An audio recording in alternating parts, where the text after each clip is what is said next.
بسم اللہ الرحمن الرحیم الحمدللہ رب العالمین الصلاۃ والسلام علی خاتم النبیین اللہم صلی علی سیدنا محمد وعلی آل سیدنا محمد۔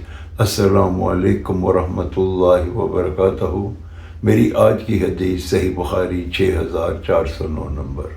امام المرسلین خاتم النبیین حضرت محمد صلی اللہ علیہ وآلہ وسلم کا ارشاد گرامی کہ لا حول ولا قوت الا باللہ جنت کے خزانوں میں سے ایک خزانہ ہے۔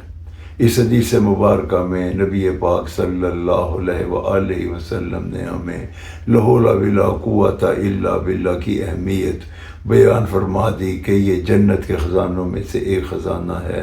ہمیں چاہیے کہ جب ہمیں کوئی تکلیف، پریشانی، دکھ یا بیماری ہو تو کثرت سے اس کا ورد کریں، انشاءاللہ تعالی وہ دکھ، درد، پریشانی اللہ رب العزت دور فرما دیں گے۔ السلام علیکم ورحمۃ اللہ وبرکاتہ۔